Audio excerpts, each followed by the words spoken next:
Ô gens du livre, notre messager est certes parvenu jusqu'à vous, vous exposant beaucoup de ce que vous cachiez du livre et passant sur bien d'autres choses. Sourate 5.15. Le Coran dit bien que l'Injil, le vrai évangile, aurait été oublié, ignoré, mal interprété, mais il ne dit pas que le texte de l'évangile aurait été lui réécrit, corrompu ou falsifié. Peu importe, chaque religion a ses gros lourds et aucune d'elles n'échappe à cette règle. Aussi, il n'est pas rare de se voir apostrophé par des apologètes musulmans, pleins de bonne volonté et de zèle qui sur TikTok ou par message YouTube interposé vous exposent leur connaissance approximative de leur propre religion en même temps que celle tout aussi approximative des règles les plus élémentaires de la grammaire et de la syntaxe française. Mais c'est méchant de dire ça. Peut-être, mais l'analyse textuelle des manuscrits anciens, c'est comme le Becherel. Ça existe. Car selon ces apologètes, c'est bien le texte de l'évangile qui aurait été corrompu et falsifié. Alors, qu'en est-il vraiment? Et si nous appliquions au Coran les mêmes critères que eux appliquent à la Bible? Lequel des deux serait le plus falsifié?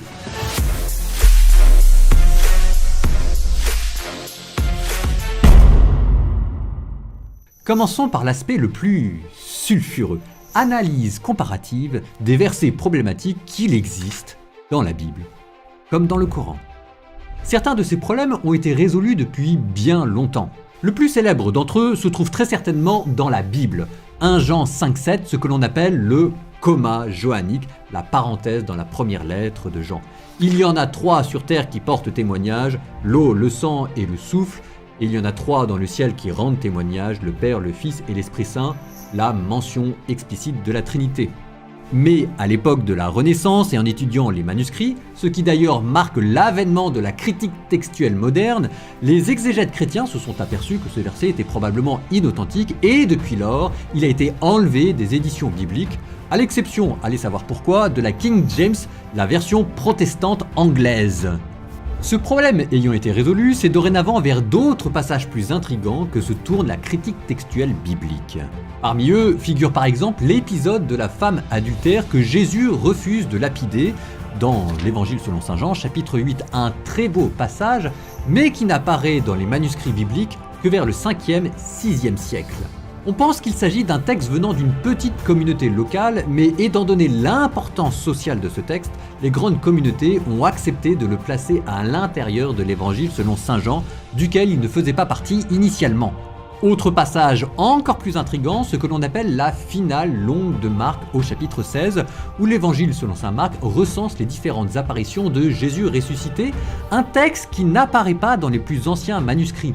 A-t-il été rajouté au IIe siècle? A-t-il été d'abord inséré, puis oublié, puis remis? Le débat fait rage parmi les spécialistes. Sur l'essentiel, que vous gardiez ou que vous rejetiez ces textes n'altère pas la révélation chrétienne, mais il confirme en revanche l'aspect patchwork du Nouveau Testament sur lequel nous aurons d'ailleurs à revenir. Les premières communautés chrétiennes ont rassemblé différents textes et les ont cousus entre eux, et certaines coutures se laissent encore voir. Qu'en est-il côté Coran? Dans le Coran, ces versets sont moins nombreux et moins longs, mais sont-ils moins problématiques? Oui, comme le dit le calife Omar, Dieu a envoyé Mohammed et lui a révélé le livre. Et parmi ce qu'il lui a révélé, il y a le verset de la lapidation. Nous l'avons récité, nous l'avons connu, nous l'avons bien compris. Et l'envoyé de Dieu a lapidé, et nous-mêmes avons lapidé après lui. Oui, mais c'était sans compter les aléas de la vie campagnarde. D'après un hadith de Muslim, à la mort de Mohammed, une chèvre serait rentrée dans la maison de Aïcha et aurait mangé la feuille, faisant disparaître ce verset. Là encore, que vous acceptiez ou non ce verset ne change pas la révélation coranique et ce qu'il pense de l'adultère, mais il dénote là aussi un certain flou dans la mise par écrit du Coran. Plus étonnant, les versets dits sataniques, dans la sourate 53, des versets qui, à l'intérieur du Coran, auraient été inspirés par le diable. Profitant du désir de Mohammed de trouver un compromis et de se réconcilier avec les polythéistes mécois, Satan lui aurait inspiré ce verset à propos des divinités mécoises de Al-Lat, Al-Uzza et Manat. Nous sommes dans les versets 19 à 23 de la sourate 53, dite l'étoile. Ce sont là de sublimes déesses et leur intercession est certes souhaitée. Plus tard dans la vie de Mohammed, l'ange Djibril, Gabriel, lui aurait révélé le fin mot de cette affaire et découvert le poteau rose, tant et si bien que, dans la tradition musulmane, ces versets ne sont pas considérés comme divinement inspirés. Mais alors, on ne comprend pas très bien, si ce verset ne pose pas de problème, pourquoi diable alors l'a-t-on fait disparaître des éditions modernes du Saint-Coran? Le texte aurait-il été falsifié pour être plus conforme à la Vulgate musulmane? Autre verset, autre sourate problématique, les deux dernières sourates du Coran font-elles vraiment partie de la révélation coranique? Mais pour bien le comprendre, il nous faut nous pencher sur une autre notion, ce que l'on appelle le corpus et le canon des Écritures. Pourquoi dans le Nouveau Testament y a-t-il 27 livres et non pas 26 ou 28? Pourquoi dans le Coran y a-t-il 114 sourates et non pas 113 ou bien 115? Moins croustillante mais pourtant plus intéressante, la question du canon des Écritures dans un contexte religieux fait référence à la liste officielle des écrits sacrés qui ont été retenus. Commençons avec la Bible. À la mort de Jésus, ses disciples ont diffusé son message à travers des lettres et des enseignements communautaires.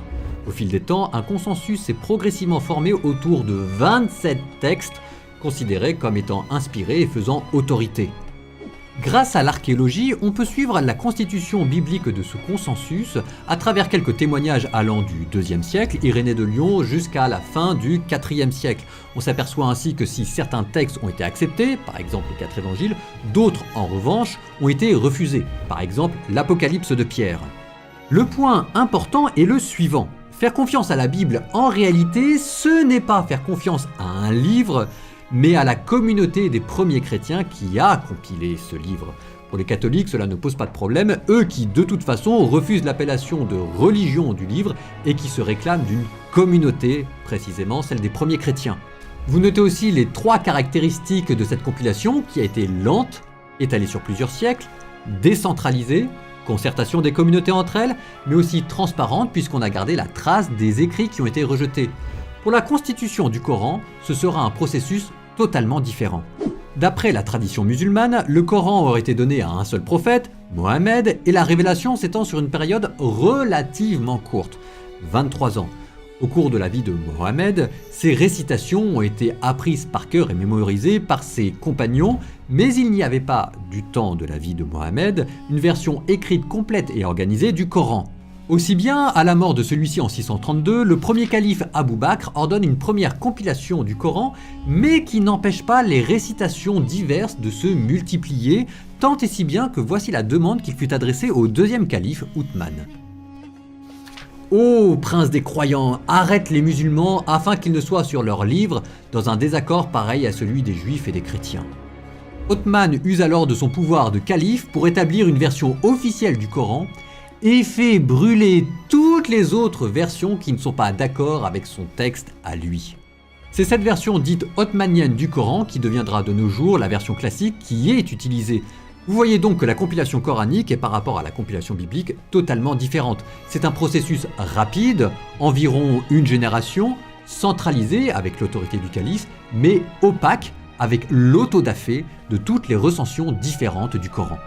Si la tradition musulmane connaît l'existence d'environ une quinzaine de versions pré-othmaniennes principales, nous n'en avons aucune trace. Et, plus troublant, le comité éditorial qu'établit Othman pour sélectionner les textes n'employa pas les 2 secrétaires du prophète Mohammed.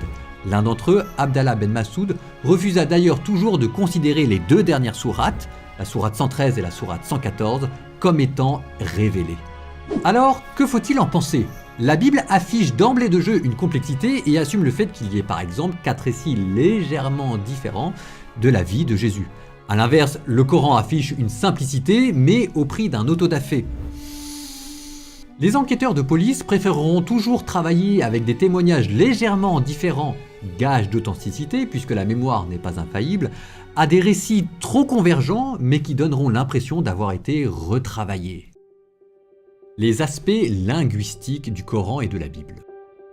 Les apologètes musulmans reprochent parfois au Nouveau Testament de ne pas avoir été écrit en hébreu, montrant par là qu'ils ignorent qu'il n'y a pas dans le christianisme de langue sacrée et que, en plus, Jésus ne parlait pas hébreu, qui à son époque était devenu une langue morte, mais araméen. Les auteurs du Nouveau Testament ont d'ailleurs d'emblée choisi le grec et non pas l'araméen, le grec étant à l'époque l'anglais de l'Empire romain, ce qui a permis au message évangélique une plus grande diffusion. Quelques jeux de mots et quelques subtilités de langage ont été perdus. En revanche, une plus grande proximité avec la Bible a été gagnée, puisqu'à l'époque de Jésus, c'était principalement la version grecque de la Bible, dite des Septante, qui était utilisée. Il n'y a donc pas dans le Nouveau Testament de problème de langue particulier. La seule chose que l'on peut déplorer, c'est l'absence de syntaxe. Il n'y a pas de majuscules, de points d'exclamation, de points d'interrogation, puisqu'il n'était pas encore inventé à cette époque. Pour le Coran, c'est différent. Il y a d'abord ces fameuses lettres disjointes qui, en tête de certaines sourates, ont une signification totalement inconnue. La tradition musulmane ne sait tout simplement pas ce que ces lettres signifient, alors même qu'elles font pourtant partie de cette révélation coranique. À l'époque de Mohammed, la civilisation arabe n'est pas une civilisation écrite et l'alphabet arabe est en train de se constituer, mais il est encore rudimentaire. Il n'y a tout simplement pas de signes pour les voyelles et pour distinguer les différentes consonnes entre elles, les signes diacritiques n'ont pas été encore inventés. Cela conduit naturellement à différentes récitations possibles du Coran en fonction des voyelles que vous insérez ou que vous omettez entre les consonnes. Au fur et à mesure des siècles, la tradition s'est stabilisée autour de 7 grandes récitations venant de différents centres historiques et de différents récitateurs. Dans la Bible, il y a un équivalent de ces différentes récitations. À travers l'étude des manuscrits, on observe aussi des variations mineures selon le texte lui-même. Quoi qu'il en soit, dans la Bible comme dans le Coran, si ces variations n'altèrent pas en profondeur le message, ils obligent à avoir un rapport plus complexe au texte. Il est temps maintenant de répondre à notre question. Lequel des deux, de la Bible ou du Coran, a été le plus trafiqué ? Pour moi, la réponse est claire, ces deux textes n'ont pas été alternés de manière substantielle, ou pour le dire différemment, le Coran a été au moins autant trafiqué, peut-être même plus que la Bible, à supposer que l'un et l'autre aient été trafiqués. Il y a en tout cas dans ces deux textes une complexité que je trouve pour ma part très belle parce qu'elles permettent de se pencher avec précision pour ceux qui aiment la religion sur ce que disent des grands textes religieux.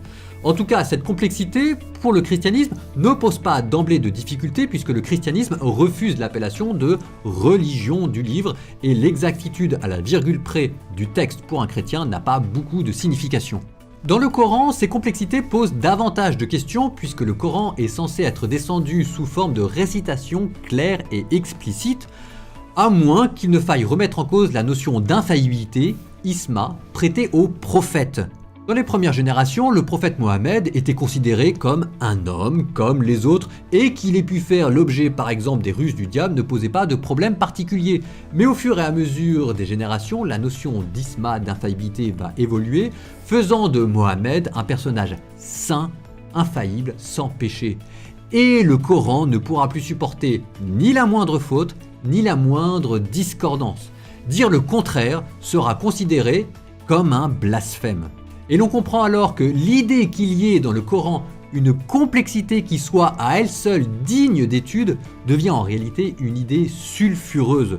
Ce qui est dommage car cela interdit à bon nombre de musulmans de s'autoriser d'une lecture plus historique du Coran, ce qui permettrait de quitter les interprétations parfois trop simplistes, voire dangereuses, de cet inversé, et c'est là où se situe peut-être le véritable problème. Je termine en exprimant ma sympathie réelle et sincère pour la communauté musulmane. Il y a dans cette vidéo un aspect poil à gratter, vous l'aurez bien compris, mais c'est parce que de temps en temps le prêtre que je suis doit bien aussi faire la réponse du berger à la bergère et que je fais bien la part des choses entre les gros lourds apologètes qui ne connaissent pas leur tradition et puis la très grande majorité des musulmans, de la même manière que vous faites la différence dans la religion chrétienne entre les gros lourds et puis ceux qui aiment aussi profondément leur religion. Nous ne sommes pas d'accord, mais je reconnais qu'il y a dans le Coran des pépites qui ne se trouvent que dans le Coran. L'amour vaincra.